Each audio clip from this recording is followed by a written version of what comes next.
Thomas Soto, 6h-9h sur Europe 1. Le débrief de la matinale, les temps forts de ce que vous avez entendu ce matin sur Europe 1. Le gouvernement va donc dégainer la procédure du 49.3 sur la loi travail. Les frondeurs, eux, laissent planer la possibilité de voter une motion de censure. Pour Antonin André, il joue le suicide collectif. Écoutez Antonin, c'était à 7h15 avec les experts d'Europe 1. Si vous êtes cohérents, messieurs les frondeurs, votez la censure. Mais ça ne suffit pas.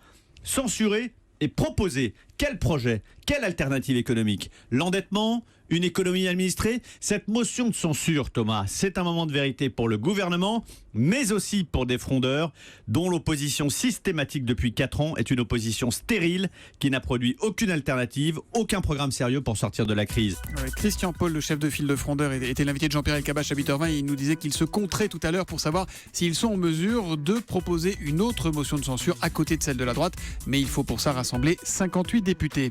Le 49.3 qui ne passe pas du tout à la CGT, son secrétaire général Philippe Martinez est venu réagir, c'était ce matin sur Europe 1 7h45 dans l'interview Vérité. C'est au gouvernement de prendre ses responsabilités et aux parlementaires, notamment de la majorité présidentielle, d'écouter un peu plus ceux qui les ont élus. Je vous rappelle. Et en tout cas, vous appelez à durcir les mouvements. On appelle à durcir les mouvements, à ce que la grève puisse être discutée partout dans les entreprises.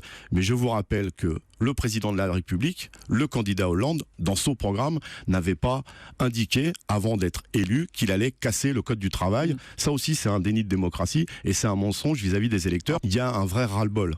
Alors, la journée d'hier a été un peu agitée politiquement. Du coup, François Hollande, qui devait recevoir des élèves de CP originaires des Vosges, leur a posé un lapin. Écoutez, on en parlait à 6h15 dans le kiosque d'Europe 1 avec Marion Calais. Ils avaient plein de questions à lui poser, on vous en avait parlé sur Europe 1. Vous l'avez entendu hier matin, ils avaient tout préparé. Oui, sauf qu'il a fallu organiser ce conseil des ministres extraordinaire. Le président n'a donc pas pu recevoir ses enfants. La visite, quand même, elle s'est bel et bien déroulée. Bon, alors, je lance un appel à François Hollande et à Gaspard Ganzer qui s'occupe de sa com. Il faut les recevoir, ils avaient tout préparé, c'était génial. Et puis à 7h30, Ève Roger, chef du service société, nous révélait les nouveaux mots qui vont faire leur entrée dans le Larousse 2017. Il sort dans quelques jours. Il y a Zika, zadiste, des mots en Z donc, et aussi beaucoup de mots venus de l'univers culinaire. Écoutez.